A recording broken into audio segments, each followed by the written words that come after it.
a você, aqui é Eliseu Gomes e estamos na Sala VIP. Você já assistiu várias pessoas, vários irmãos, vários colegas, amigos, pastores, e hoje conosco na Sala VIP, recebendo aqui nosso querido e amado Bispo Simvaldo Correia Coelho. Uma trajetória muito abençoada, de excelência, e você vai aprender muita coisa e vai também glorificar a Deus pela vida dele. Bispo Simvaldo, tudo bem? Tudo bem, graças a Deus, uma alegria estar contigo aqui nessa filmagem. Certamente Deus tem algo bom para nós. Eu que fico feliz de ter aceitado o meu convite, já entrevistei vários pastores, né, vários irmãos, isso é sempre bom. Vamos lá, Simvaldo Correia Coelho, Petrópolis, né? Infância, vida, como é que foi isso? Petrópolis, a cidade natal, a família toda criada em Petrópolis, uma cidade que a gente guarda um carinho muito especial. Toda a nossa formação de criança, adolescente e jovem foi realizada nessa cidade, e também a nossa formação cristã, desde dos avós, né, maternos, até a minha própria formação, tudo em Petrópolis e nos arredores de Petrópolis. Os distritos que compõem a cidade de Petrópolis, que hoje são cidades, né? Mas na época eram bairros. A sua família, ela é de origem metodista do Brasil? Meus avós se converteram a Cristo, começou com a minha bisavó materna, meu avô Juvenal Correia e minha avó Julieta, né? E passaram a fé, né, cristã, metodista, para minha mãe, a Dona Glória, como você bem sabe. E quando surgiu o avivamento, que nós éramos metodistas, também nos avivamos e somos fundadores de várias igrejas metodistas wesleyanas. Então, mas a sua igreja natal sempre foi ali, a central, né? A minha igreja de origem é a central de Petrópolis. Porque eu conheci família sua ali em Benfica, naquela região ali. Os meus avós maternos, eles são fundadores da igreja metodista wesleyana em Benfica, naqueles arredores. Alguns tios avós da igreja de Teresópolis, igreja de Ipatinga, Mantena, Valadares, tem vínculo com a nossa família, através da minha tia Marlene e outros tios, ali Ipatinga, Caratinga. Mas a minha mãe casou, né, muito cedo, e foi para Petrópolis, que meu pai era de Petrópolis, no centro. E então nós fomos criados na Metodista Central de Petrópolis e depois Metodista Wesleyana Central de Petrópolis. Aí tem a sua infância acontece ali em Petrópolis, né? O pessoal foi de Petrópolis. Tem que até corrigir isso, porque todo mundo fala Petrópolis. O petropolitano, ele come essa sílaba do meio, ele acaba falando Petrópolis. Ele junta. A gente aprende, né? Vai junto. O certo é Petrópolis. E a gente acaba falando Petrópolis. Petrópolis. Mas em Petrópolis, né? A sua infância, a sua criação dentro da igreja, na adolescência, né, na juventude, tem esse encontro com a juventude wesleyana. Como é que foi esse momento da sua vida? Como eu falei, eu fui criado na igreja. E por ser filho de crente, você frequenta a igreja, você vai na igreja, mas faltava para mim, pessoalmente, uma experiência com Deus pessoal, profunda, que realmente houvesse uma transformação de uma vez para sempre. Não significa que eu vivia pecando, que eu me afastei da igreja, de modo algum. Eu sempre frequentei a igreja, sempre fui na igreja, mas faltava algo mais.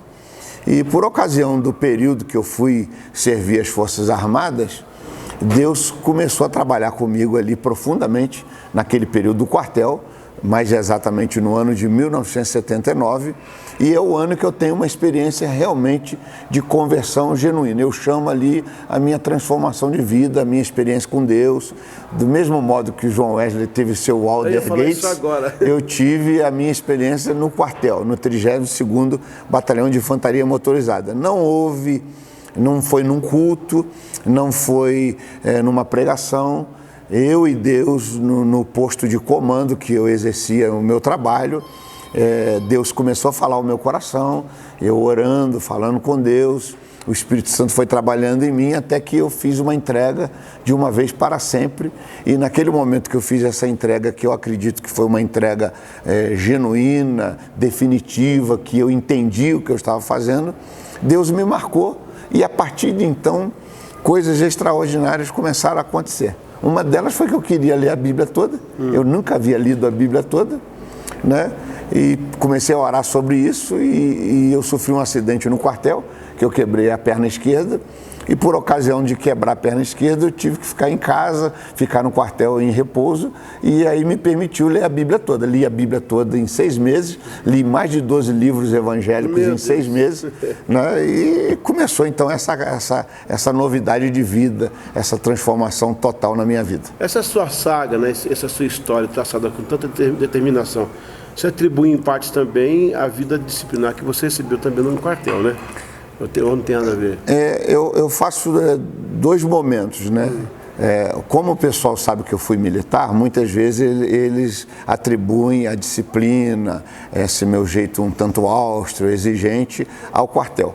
Mas, na verdade, não é só o quartel, a infantaria. É o quartel da Dona Glória. Ah, tá. Né? A minha disciplina, ela começou em casa. Minha mãe era uma mulher disciplinada, era uma mãe rigorosa, meu pai também. E exigia que nós tivéssemos caráter, integridade, compromisso, se ensina ou não, né? Tarefas domésticas, tarefas de auxiliar na casa, as compras que nós fazíamos. E meu pai também era muito exigente com a parte da educação, dos estudos, das boas notas. Ele nunca se contentava com uma nota mais ou menos. Tinha que ser sempre o máximo. Ele nunca se contentava com apenas uma boa colocação, tinha que ser a primeira. Então essa disciplina de casa, assomada à disciplina da vida militar, e eu até atribuo também à disciplina da própria igreja cristã, acho que foi dando toda essa formação disciplinar e de um jeito bem que a gente segue até hoje. Mas por ser o caçula, não teve nenhum relaxamento, não? Porque o filho, você é o último filho, né? Sou o último filho. Então, são 5. Somos 6, incluindo eu, né? Então são 7? 7 com um que faleceu antes de mim. Né? Vamos lá, o primeiro. Silmar, Sildemar, Sidney, Silvio, Solimar, minha irmã e eu. E antes de mim teve o Cirlei, mas que faleceu. Olha, nunca ouvi falar no Cirlei, não. Porque nasceu, já morreu na própria barriga da mamãe, então acaba a gente não comentando muito. Então seu pai e sua mãe manteve firme essa disciplina até o seu nascimento, quer dizer, não teve relaxamento nenhum para ninguém. Teve... É até estranho, né? Normalmente... porque normalmente o último filho... Normalmente o caçula, ele não é muito líder, ele é meio Maria vai com as outras, né? Ele é meio aquele queridinho que todo mundo cuida. E no meu caso, eu sou um caçula diferente. Eu costumo dizer que eu sou um caçula primogênito, né? Um caçula mais velho. Não, de modo algum, tirando o lugar dos meus irmãos. Eu os respeito, eles são mais velhos. Mas eu tenho, assim, muito em mim de irmão mais velho, mesmo sendo caçula. Certo. Talvez porque eu tenha desempenhado isso com meus primos que eram mais novos e fui criando esse jeito paternal de mais velho, né, de protecionista das pessoas, e acho que foi acontecendo isso. Fui pegando um jeito de mais velho mesmo sendo caçula. Muito bem, a gente vai para o segundo bloco agora, falar um pouquinho da família. Casamento, filho, agora tem também netinha na jogada aí. E depois a gente volta a falar sobre o ministério, a ascensão ao bispado. Fique com a gente aí na Sala VIP, hoje com o bispo Simvaldo Coelho.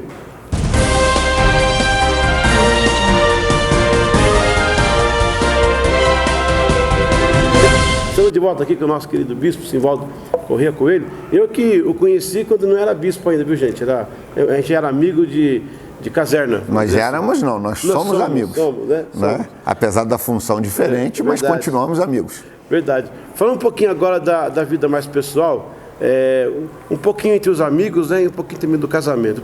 Antes um pouquinho dos amigos, né? A gente tem aí vários nomes, quer dizer, não dá para lembrar todo mundo agora, gente, mas do convívio mais que assim, no tempo que eu lembro, a gente tem aí, tipo, o Rames, que hoje é bispo, né?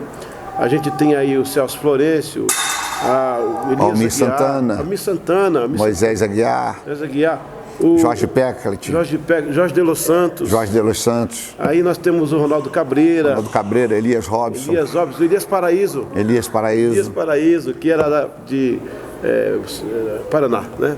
De Elias Paraíso. Bom, gente, a lista é grande. É muito grande. Então, o Peckert, né? Acho que foi da tua diretoria também, né? Foi da diretoria também. Né? Bom, eu lembro que estava saindo o Odilon, saindo o Arlindo, aí começou a tua era, né? Isso. A gente veio atrás aí, a gente tá todo mundo naquele afã, né? De fazer obra, de conhecer a obra. Aí você tem esse encontro com a Juventude Wesleyana. Você está vindo aí de um período, o Silmar foi diretor uma época, mas você não estava tão envolvido quanto já no finalzinho do Gevaldo, né? Na época do Silmar, que ele foi diretor, eu era envolvido como irmão, né? Mas eu era garoto ainda, tinha uns 14 anos, 13 anos, 15 anos. A gente participava, ia, mas o envolvimento era diferente, né? Era só uma participação. Mas quando nasceu essa paixão, porque a Juventude Wesleyana, ela veio, por exemplo, o trabalho do Gevaldo foi muito bom. Foi, né? Muito bom. Mas você conseguiu trazer uma paixão para uma turma que todo mundo no ministério hoje. Sim. Aquela diretoria da época hoje, tem bispos, secretários gerais, secretários regionais, pastores bem-sucedidos. Como é que nasceu essa chama pela Juventude Wesleyana? Tem alguns marcos. Por exemplo, quando eu fui para o quartel, que eu ainda não tinha essa experiência com Deus muito profunda, foi o período que a Mocidade Central de Petrópolis começou a desenvolver um novo trabalho através da missionária Conceição, na época só Conceição. A Conceição começou uma reunião de jovens com 3 jovens, orando, buscando a Deus, era oração mesmo, não era culto.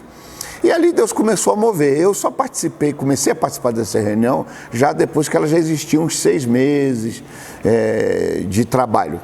E nessa reunião que Deus começou a trabalhar em mim, eu já tinha tido aquela experiência com Deus no quartel, que eu falei, foi no mesmo período, é tudo simultâneo, e então, a partir de então, eu começo a participar da reunião dos jovens, com a Conceição. Eu não sou dos primeiros, os primeiros tinham uns 3 lá, eu não faço parte dessa turma. Eu cheguei mais ou menos, já tinha uns 60, 70, por aí. Eu cheguei atrasado nesse negócio. Mas quando eu vim, eu já vim mesmo entrando firme, com uma boa experiência com Deus, lá no quartel. Deus falou comigo, moveu meu coração. E eu comecei a me envolver na reunião de oração junto com a Conceição. E a liderança dela trouxe uma grande influência. E aí começou a nascer aquele desejo de servir a Deus, de ser um diretor de jovens, né? Isso local, né? Isso local. Mais tarde, quando a Conceição, então, ela não concorre mais, acharam por bem que eu concorresse. E eu ganhei. E comecei o meu trabalho na igreja local. E nisso, o Gevaldo, que era o diretor regional, geral na época, com 6 meses que eu era diretor de jovens em Petrópolis, ele me alçou a função de supervisor de jovens. Então você foi da mesa do Gevaldo? Só fui da mesa do Gevaldo. Interessante, gente. A mesa do Gevaldo, participei eu, Odilon era da mesa do Gevaldo, Arlindo era da mesa do Gevaldo. Você Alzeni, então? Alzeni era da mesa do Gevaldo. Tinha uma turma ali, que era da mesa do Gevaldo. E eu entrei nessa turma. Regina também não? Não, Regina acho que não, acho que veio comigo. E o Gevaldo me chamou, me colocou como supervisor de Petrópolis, então me abriu já, eu vinha fazendo um trabalho na igreja local com 6 meses apenas, e ele me abriu o leque para todo o distrito de Petrópolis. E aí nós fomos embora. E aí nesse período agora você vai ter a experiência com alguma convenção? Por exemplo, quando você viu a convenção de jovens acontecendo aquilo, né, como é que foi aquilo? Aumentou a chama, o amor pela... Aí na realidade eu sempre participei, né? Mesmo naquele período que eu ainda não era firme, não tinha essa experiência profunda com Deus, mas as convenções eu fui em todas. Só teve uma convenção que eu faltei, daquelas antigas, que foi a convenção de Cabo Frio. Foi a única que eu não fui. Cabo Frio. Essa de Cabo Frio. Todas as outras eu fui. Desde a primeira convenção de jovens até, na nossa época, eu participei de todas. Só faltei uma. Você foi eleito em 1980. 84. Em Belo Horizonte. Belo Horizonte, 84. Belo Horizonte. A chapa estava você, estava eu e o Rogério Pereira. Eu, você e o Rogério Pereira. A primeira turma. Eu estava vindo de São Paulo naquela época, já como supervisor também, da época do Gevaldo. Aliás, não da época do Gevaldo, da época do Arlindo. Eu já peguei o Arlindo. Sim. Porque, na verdade, quando o senhor entra para supervisor do Gevaldo, vai ter aí a saída do Gevaldo. Isso. Vai ter um período curto entre o Arlindo e o Odilon e você assume. O que ocorre assim, o Gevaldo ele abriu a porta para mim e a gente já vinha acompanhando o Gevaldo como jovem, participando das convenções. O Gevaldo ficou 5 anos, foi um homem que fez um trabalho extraordinário e nós devemos muito a ele. Eu já vinha acompanhando. Quando ele abre o espaço para mim ser supervisor, e eu não sei se é bem a expressão, mas eu fui meio meteoro, né?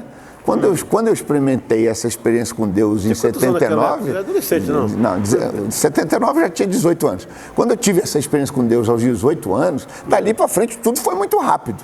Né? O batismo com o Espírito Santo foi muito rápido, os dons foram muito rápidos, a IRA, diretor de jovens, foi muito rápido, IRA, supervisor de jovens, foi muito rápido.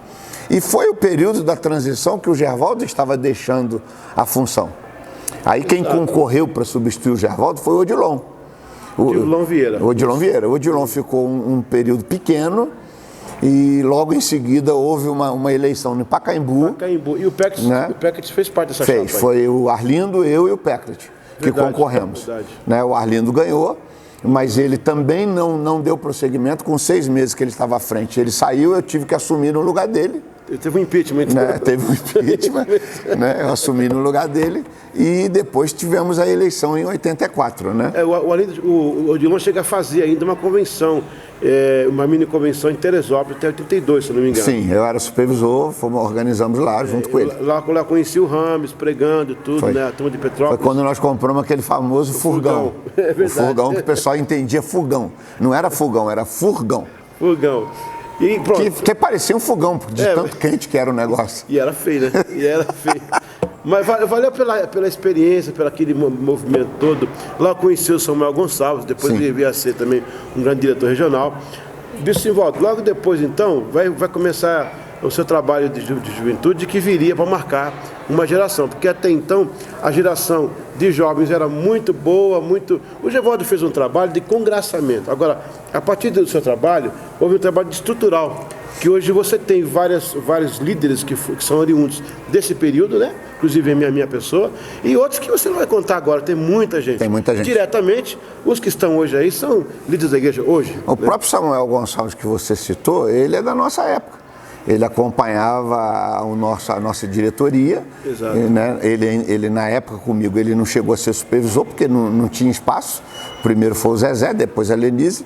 Né? Ele não tinha espaço, mas ele entrou logo depois. Mas ele era jovem que acompanhava a nossa diretoria, que recebeu influência daquela diretoria de 83 a 88, 89, que praticamente manteve a mesma liderança. Mesmo saindo alguns, mas foram entrando os sucessores que conviveram, que trabalharam juntos. E continuaram, porque depois dele aí, você falou do Zezé, foi muito boa essa lembrança, também da Lenise, rapaz. Da Lenise. O Bidoral. E você vai ter ali, depois de Samuel, um legado, porque vem o Serginho, vem o José Cândido. Sim. Vem uma turma aí que vem o Renato depois. Renato Neves, e vai por aí afora. É muita gente boa. Bom, aí você fica um período curto, de um ano só. Eu fiquei, na realidade, como diretor, 1 ano e meio. 1 ano e meio. E aí eu entrei. Você entrou no meu lugar. Continuei com a mesma diretoria, porque o time que é bom não se muda, né? Foi muito legal. Aí depois você vai ao ministério, vai ter um período pastoral. Mas aí você vai casar com a Márcia, né? E como é que foi aí? Como é que a Márcia chega no pedaço? Porque eu não lembro da Márcia nesses encontros. A Márcia vai aparecer depois, já... quando eu conheci você já era casado. Mas só que nos outros eventos que eu ia, eu não lembro da Márcia no Pacaembu, não lembro entendeu? Mas já estava casado, né? Já estava casado. E como é que foi a Márcia no pedaço? O que acontece com relação à Márcia é o seguinte, nós somos criados juntos na mesma igreja. Então nós éramos amigos de infância, participávamos daqueles concursos bíblicos, né? Disputando ali medalha, disputando Bíblia, disputando livro. A Márcia sempre foi muito inteligente, muito capaz. Ela tinha muita facilidade tanto dos textos, guardar os textos, de achar os textos. Galope bíblico, ela dava um banho, né? E era uma disputa ali. E nós fomos criados como amigos a vida toda. E até que essa experiência que eu tive com Deus, né, me fez mudar muitas posturas minhas, inclusive na questão do namoro. Eu comecei, é o que eu falei, foi tudo muito rápido. Eu tive esse encontro com Deus definitivo, imediatamente Deus me chamou para o ministério. Ao me chamar para o ministério, eu já comecei a orar buscando uma esposa, uma pessoa que acompanhasse a visão, que entendesse a visão, e foi quando surgiu o amor pela Márcia. Era minha amiga de infância, minha amiga da adolescente, minha amiga da juventude, e de repente ela se torna minha esposa. Né? Deus colocou esse amor profundo por ela, né? A gente se descobriu como marido e mulher, né? Como namorados, como noivos, coisa que até então a gente só se via mesmo como amigos. Né? A Márcia também sempre participou de tudo, sempre foi envolvida em tudo, mas naquela multidão de jovens, né? Você só aparece quando você galga alguma liderança, porque era muita gente, né? Muita gente. As nossas convenções sempre teve muita gente. Aí Deus te deu Samuel, deu a Ana Lígia. Ana Lígia, fruto do nosso casamento vem o Samuel, que é o mais velho, o pastor Samuel hoje, né? Tá ali em Curitiba, desenvolvendo o ministério dele, casado com a Késia, que é de Pinhalão, interior do Paraná. Tem a sua filhinha, nossa primeira neta, a Esther, tá com 1 ano e 1 mês.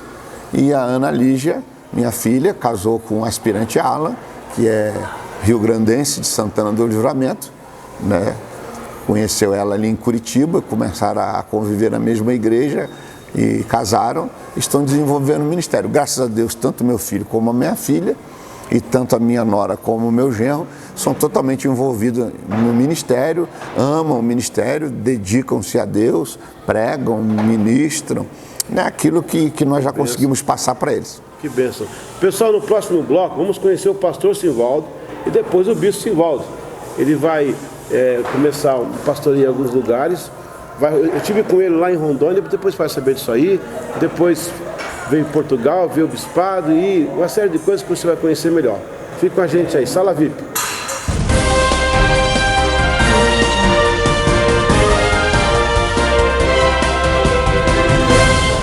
Estamos de volta, pessoal, na sua Sala VIP com o bispo Simvaldo. Nesse momento a gente vai falar um pouquinho agora do ministério. Depois da mocidade, da herança que deixou, né, do legado que até hoje a gente está sendo alvos, né? Uma geração inteira foi tocada. Até eu vi um livro esses dias, 1968, o ano que mudou, uma coisa assim, o ano que mudou a história. A gente podia lançar um 1985, porque eu estava naquela sala do Capitão Lemos Cunha, na Ilha do Governador. Na Ilha do Governador. E a gente teve uma reunião, quem está aí hoje, praticamente todos, né? Com exceção de alguns, como o Márcio Orlando, como a Márcia, outra Márcia, foi esposa, não sua esposa. Mas quem estava naquela sala, nós fizemos uma oração aquele dia, que se Deus nos desse graça, nós um dia seríamos da igreja líderes, né? E queríamos dar nosso melhor. E realmente essa oração aconteceu, né, bispo? O que ocorre com aquela geração, não desfazendo de nenhuma outra geração, cada geração tem a sua experiência. Exato. E eu valorizo a experiência de todos. Mas a nossa experiência foi naquele período, né? Ali nos anos 80, 85, não que nós não tivéssemos uma experiência antes, mas foi uma experiência que marcou essa geração junto. Cada um de nós teve em algum momento experiência com Deus. Mas nos anos de 83, mais ou menos, a 87, né, um pouco mais, um pouco menos, beirando mais ou menos isso aí, esta geração teve uma experiência junto com Deus e junto uns com os outros, que nos marcou em Deus e que nos marcou uns nos outros, tanto é que é uma geração que mantém o vínculo de amizade muito forte. Os nossos filhos se tratam como se fossem primos, às vezes chamam aos amigos de tios, né? É como se fosse uma grande família. E todos esses, com raras exceções, estão no Ministério Pastoral. Quem não está no Ministério Pastoral está, às vezes, como presbítero, está, às vezes, como líder de igreja local, desenvolvendo o ministério na igreja local. Mas a maioria, 90% daquela geração, são pastores, são ministros do Evangelho. Verdade. Agora, quantas igrejas você pastoreou nesse período, pastor? Na verdade, eu sou um pastor de poucas igrejas, né? A minha primeira igreja, a Central, que é a minha igreja mãe, que eu desenvolvi ali o meu aspirantado, né, junto ao bispo Elisiário, que era o pastor na época, de Petrópolis. Eu sou transferido então para Itaquera, para ser ajudante do pastor Silmar. Passo 3 anos em Itaquera como ajudante. Já tinha ficado 2 anos em Petrópolis com o bispo Elisiário, então eu sou um homem que eu fiquei 5 anos de ajudante. Meu Deus! Né? Bateu o recorde. Eu acho isso muito importante, esse tempo que às vezes a gente passa junto, porque você ganha a maturidade do outro, você ganha o treinamento do outro. E de Itaquera eu vou para a minha primeira igreja, que é Porto Velho, Rondônia, como missionário. Chego em Porto Velho... Não era região ainda? Não era região. Era o campo missionário do setor norte. Ia do Mato Grosso do Sul até o Amapá. E o bispo me nomeou como pastor em Porto Velho e supervisor desse negócio todo aí. Meu Deus do céu. Né? Chegou lá com uma igreja pequenininha, 9 pessoas. Mas com muito recurso, né? Pouco recurso. Uma igreja que tinha 9 anos e não desenvolvia por algumas razões. Ou às vezes quando ela dava um desenvolvimento ela tinha uma queda. Já estava ali esse período quando eu chego, ela estava 1 ano e meio a 2 anos sem pastor. Né? Sem essa liderança. E nós começamos a nossa saga com a primeira igreja como titular. A minha segunda igreja como titular é Itaquera. Aí eu volto depois para Itaquera como titular. Assim, 2 períodos. 2 períodos em Itaquera. O primeiro como ajudante e o segundo como titular. Claro que quando eu pastoreei Porto Velho, eu também pastoreei Ouro Preto, eu pastoreei Rolim de Moura, eu pastoreei Vilhena, eu pastoreei Cerejeiras e junto com essas congregações, né? Cacoal, Alvorada do Oeste, São Miguel do Guaporé, São Francisco, várias congregações que pertenciam a Ouro Preto, Rolim de Moura, Vilhena e Cerejeiras. Pastoreei Ji-Paraná, pastoreei Rio Branco, mas as igrejas que eu fiquei mais tempo e que eu fiquei fixo foram Itaquera e Porto Velho. E voltando a Itaquera, essas igrejas eu pastoreava, mas sempre tinha um aspirante, alguém junto, mas eu que respondia, eu tinha que ir lá, tinha que batizar, tinha que fazer reunião, tinha que orientar o aspirante, tinha que tomar conta. E já de Porto Velho nós abrimos a igreja do Candeias do Jamari, fruto de Porto Velho, abrimos a igreja da Nova Floresta, abrimos a igreja da Calama, abrimos a igreja de Ji-Paraná, reabrimos Vilhena, que tinha sido fechada, abrimos Rio Branco do Acre, abrimos Conjunto Rio Jamari, ali na própria cidade de Porto Velho, né? E das igrejas do interior, por exemplo, de Ouro Preto, abriu Alvorada, abriu Urupá, abriu Jardim Aeroporto, né? Já Rolim de Moura abriu São Miguel do Guaporé. Algumas dessas eu não abri do interior, mas eu dei continuidade ao trabalho que foi feito por outros. Já de Porto Velho tem vários frutos que é da minha época. Eu saio de Porto Velho com pelo menos 8 congregações implantadas que com pouco tempo foram elevadas à categoria de igreja. E que hoje essas igrejas que você falou são todas igrejas grandes. São todas igrejas grandes. Fortes e implantando mais congregações. Na realidade, a maioria dessas igrejas, essas igrejas antigas, são tudo sedes de distrito hoje. São toda igreja de 1.500 pessoas, 2.000 pessoas, 1.000 pessoas. Porto Velho que tinha 9 pessoas, hoje tem 12, 13 mil membros. Igreja de 2.000 pessoas, 1.500 pessoas. As menores têm 200 pessoas. Inclusive, você que falou que pastoreou poucas igrejas, mas não foi não. Pela isso que está aí, foi. Mas aí é aquele pastoreio junto com o outro, né? Supervisor, né? Mais supervisionando, mais orientando. Aí vem a fase de bispo. Não, aí volto para Itaquera, né? Itaquera. Volto para Itaquera. A Itaquera também, era mãe de várias igrejas. Não, Itaquera, eu assumi Itaquera com cerca de 7 congregações, se eu não me engano, na época. E quando nós saímos, deixamos 14 congregações. E mais algum distrito, né? O distrito de Itaquera era um só na época, mas o distrito de Itaquera deu origem ao distrito de Ermelino, deu origem a algumas igrejas de Cutia, deu origem a Guarantã, deu origem a Bauru, deu origem a algumas igrejas de Itaquá, deu origem às igrejas do Litoral Sul, Parque São Vicente, Cumonganguá, Guarujá. São tudo aí. A igreja de Itaquera tem mais de 35 igrejas que são filha dela, Assis.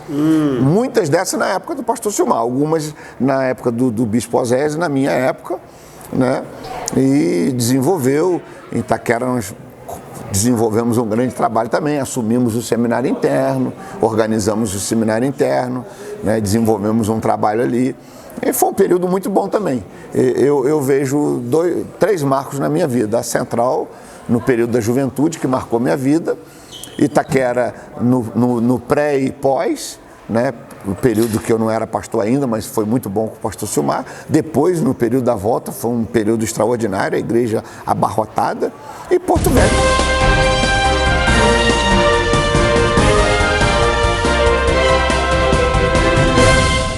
Teria sido o senhor o bispo mais novo da história, não? Em idade? Depois que dividiu em região, Não, porque o bispo Gessé, ele assumiu a denominação muito cedo, né?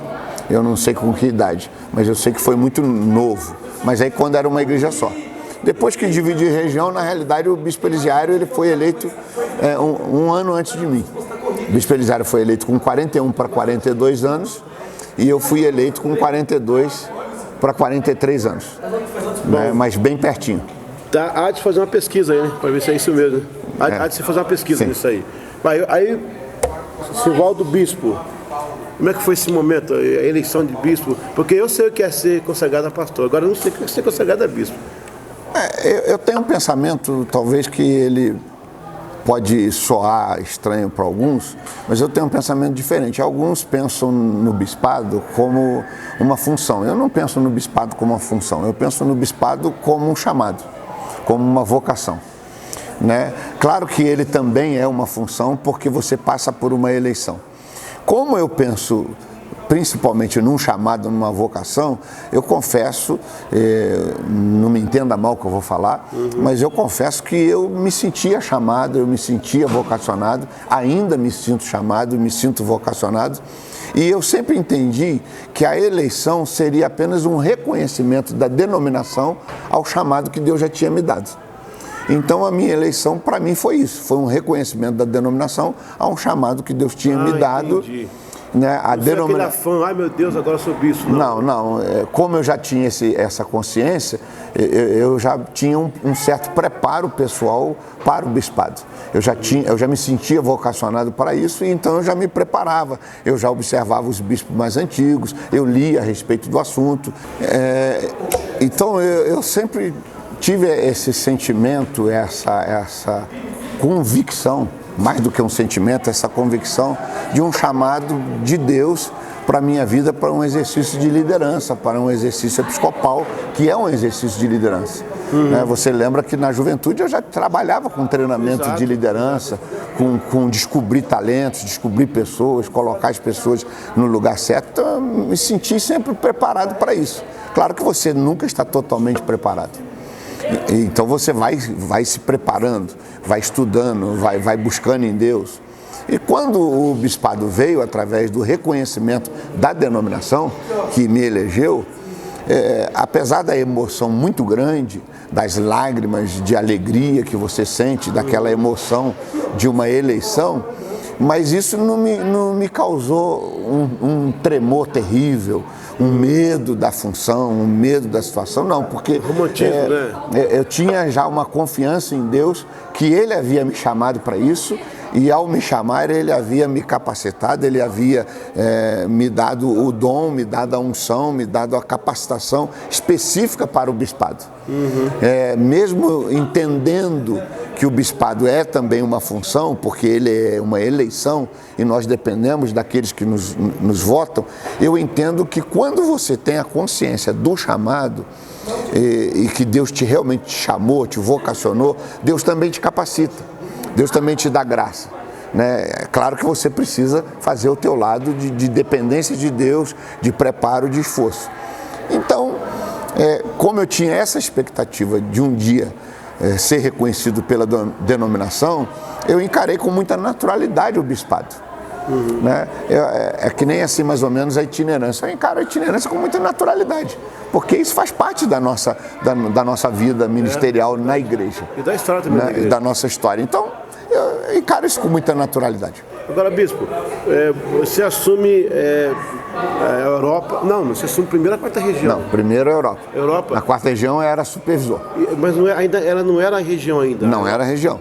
Não, a Europa era a região. Era a região. A quarta região eu vou para lá, campo missionário, e quando eu saio de lá região. Região é classe.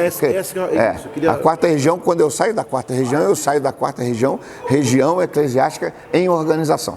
Certo. Né? E para lá vai o bispo Calegari no meu lugar para assumir a função de bispado que eu exercia como supervisor. Não o bispado, como supervisor, subordinado ao bispo Elisiário.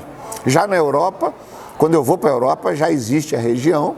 Foi o bispo Calegari até que começou, que organizou a região. Então, né? Assuma a região, e a gente acreditando numa macrovisão, a gente pede o Conselho Geral para transformar a região, não em região portuguesa, mas em região europeia, acreditando que nós vamos entrar em outros países, porque até então nós só estávamos em Portugal. Com a minha ida para Portugal, para a região europeia, nós avançamos então na Espanha, nós avançamos em Luxemburgo, avançamos com um grupo familiar na Alemanha, e é quando surge também o trabalho em Moçambique, fruto de Portugal. Também nessa época. Muita gente não sabe, porque o Brasil apoiou muito Moçambique, mas Moçambique é fruto da igreja em Portugal, não é fruto da igreja no Brasil. Olha, interessante. Vai para Moçambique o pastor Fausto, que era militar, major do exército português, e ele lá começa um grupo familiar, e fruto desse grupo familiar, no período que eu estou na Europa, fruto desse grupo familiar, surge a necessidade de nós enviarmos obreiros para Moçambique quando ele é transferido de volta para Portugal. E é quando o Brasil encampa, já que Portugal não tinha condição de mandar obreiros, e vai para lá missionário a Moçambique, e acontece tudo aquilo que nós já sabemos. Como que você consegue diferenciar ser bispo no Brasil e ser bispo... Porque depois de Portugal você vai assumir, na próxima eleição, a quinta região. As diferenças desses países, os costumes, a forma de fazer? Por exemplo, a região europeia e a quinta região, que é o Paraná, Santa Catarina, Rio Grande do Sul e Uruguai, ela tem algumas coisas bem parecidas. Porque a cultura brasileira do Paraná para baixo é a cultura mais europeia que nós temos, mais próximo da Europa. Então, por exemplo, as dificuldades tanto na Europa como no sul do Brasil é que o povo é muito mais racional. Não há uma conversão emocional. A conversão é muito mais racional. Você precisa ter uma mensagem que convença na razão, no intelecto. E depois você leva essa pessoa a uma experiência emocional. Já em outros estados do Brasil, a pessoa se converte primeiro na emoção e depois nós vamos fazer um discipulado racional. É interessante. Tanto na Europa como no sul do Brasil, as pessoas ficam observando você o tempo todo, para ver se o que você prega, se o que você fala, condiz de como que você vive. E isso leva anos, eles observando a sua conduta. Eles não se convencem fácil, não. Mas, como eu digo sempre, a Bíblia diz que o Evangelho é o poder de Deus. E aonde há o poder de Deus, vidas são transformadas. Agora, o senhor está agora como bispo da terceira região. Quais são os desafios, quais são os sonhos para esse pleito agora? A terceira região, ela nos traz desafios maiores em alguns aspectos. Tanto a região europeia como a quinta região, o desafio era as condições precárias financeiras. A terceira região ela tem uma condição financeira melhor. Mas os desafios também são maiores, porque o estado de São Paulo é o estado que retém dentro do estado, tanto na cidade de São Paulo como no estado de São Paulo, os dois segundos maiores orçamentos do país. É um estado rico, que tem muito poder de fogo financeiro.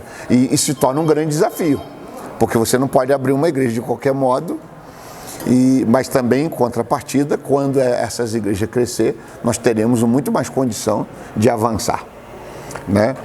E eu vejo também como a região é uma região antiga, a região da terceira região, ela deve ter já os seus 30 anos, 1987, Exato.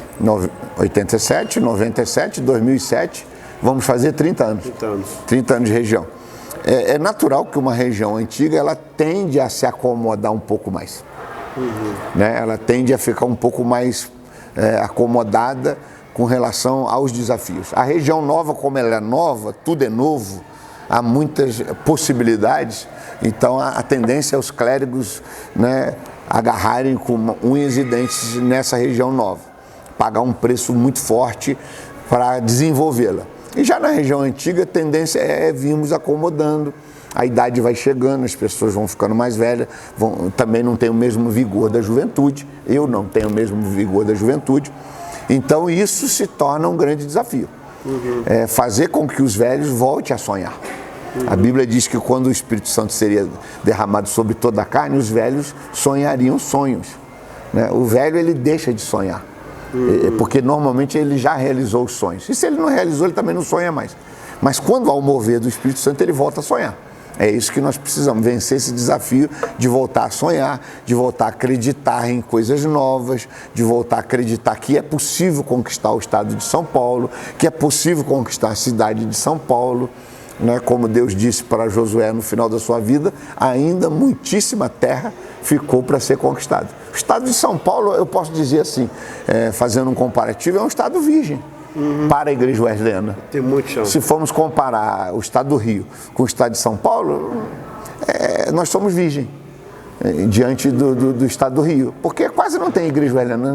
Nós temos muito poucas igrejas wesleyanas, né? Para um território imenso. É verdade. Para uma população imensa. E o senhor tem ainda o Clodoaldo que está lá no campo missionário, Campo Grande. Ainda temos o desafio do Mato Grosso do Sul, o Mato Grosso, Bolívia, Paraguai e Argentina. É uma grande região. É uma grande região. Senhor Bispo, eu queria que você deixasse uma palavra para a turma jovem, os pastores que estão chegando agora, os que têm sonhos, porque eu sei que para o senhor não foi fácil. A gente está aqui no comentário, mas se fosse arrancar realmente os caminhos que o senhor trilhou, né?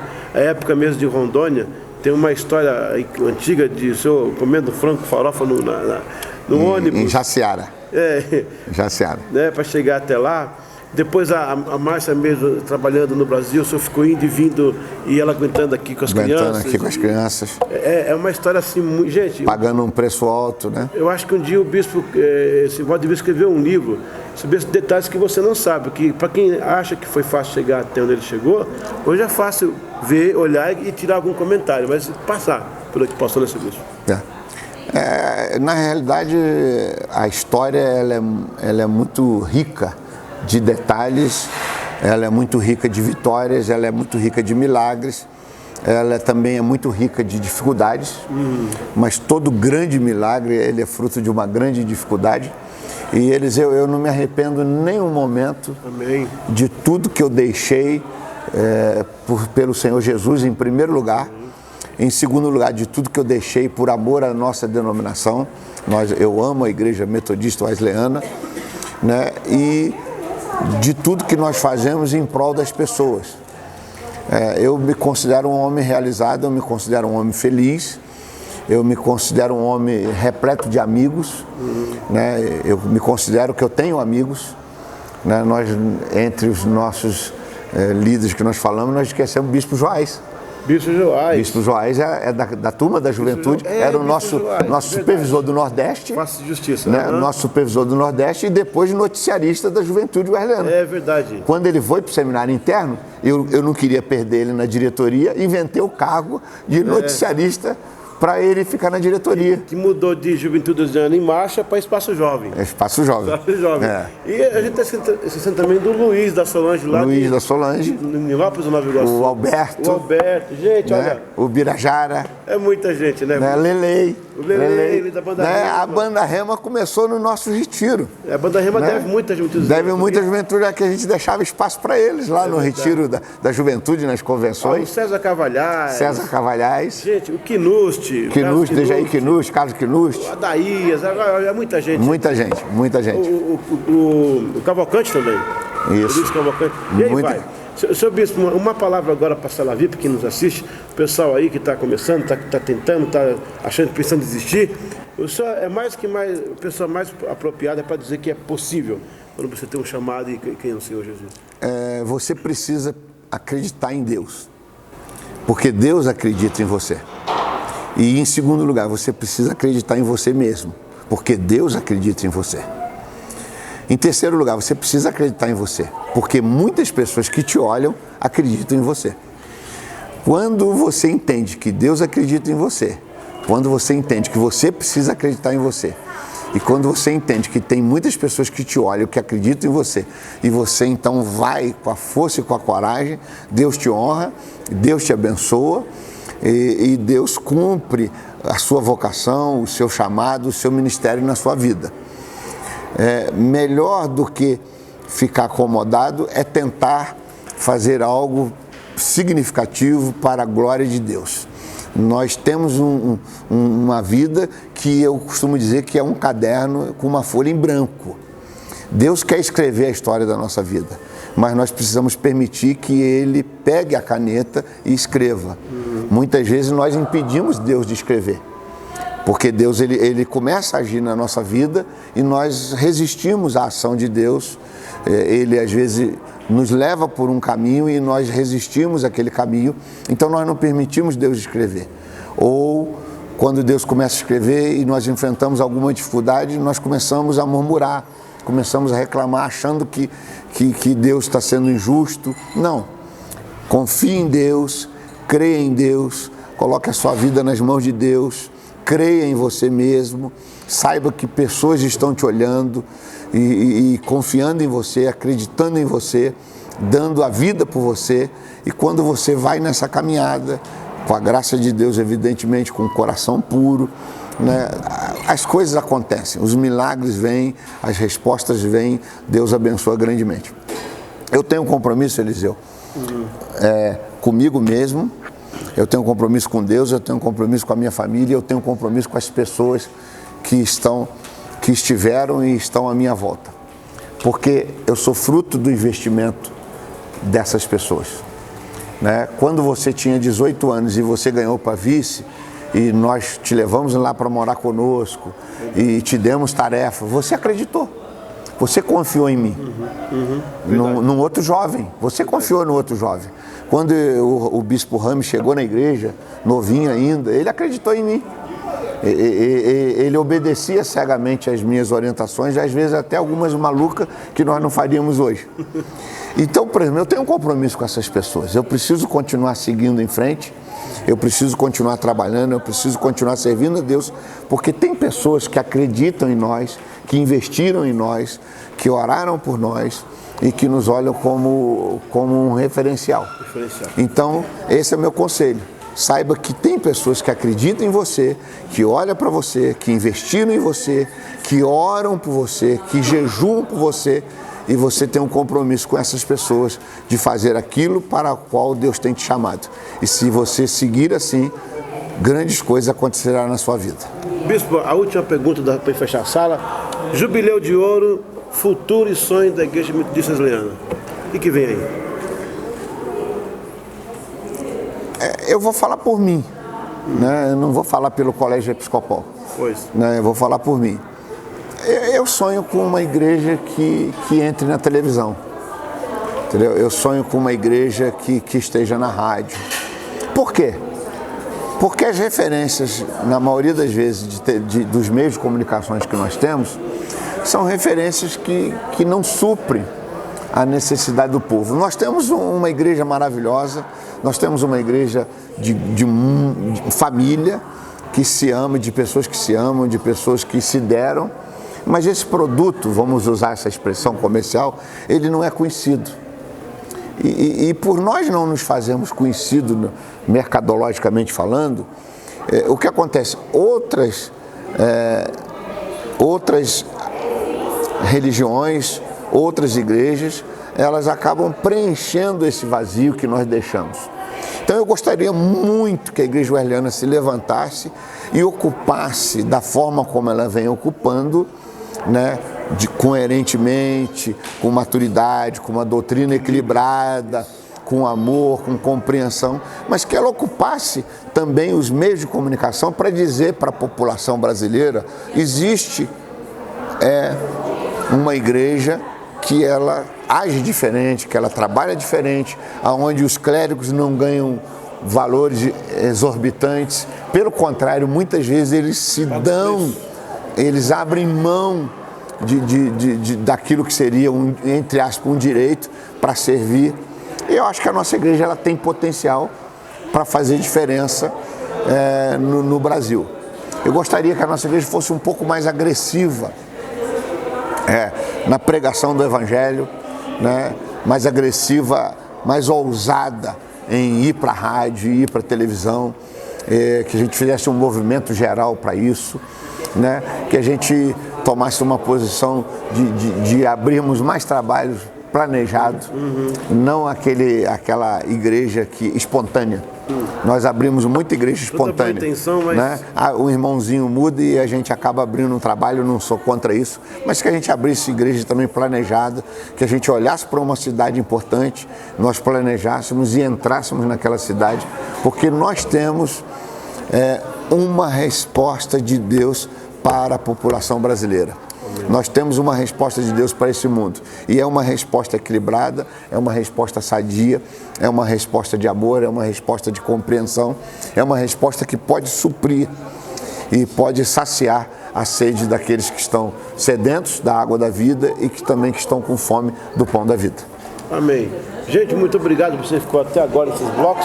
Agradecer ao Bispo Simvaldo por me dar a oportunidade de participar da minha sala VIP aqui. Estamos aqui no hotel, momento de congresso da família da Igreja de Vila Nível, e aproveitando o ensejo para conversar com o Bispo aqui. Obrigado, seu Bispo.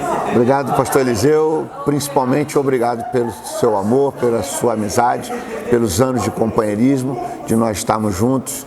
E a distância, nem estar em outro país, nada nos separou. Porque a Bíblia diz, né, nada nos poderá separar do amor de Deus. E é o amor de Deus que nos uniu há muitos anos atrás e que nos levará para todo sempre. Eu não estou no conselho lá com o senhor, mas continuo vice ainda. Amém. Deus abençoe. Obrigado mesmo. Amém. Obrigado a todos aqueles que nos assistiram.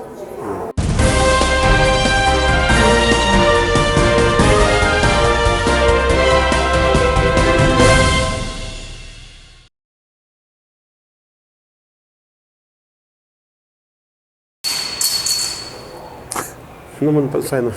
Sai não. Paz para você, aqui é Eliseu Gomes e estamos de volta com a nossa sala VIP. Como você já assistiu várias pessoas, ficou mal assim. 1, 2, 3, a boa. Continuando, aí eu faço os cortes. Eu desenvolvia aquele trabalho de liderança. Estamos aqui. O que está fazendo? É do nosso grupo. É? Eu acho. Tá gravando já. Vamos lá então. 1, 2, 3.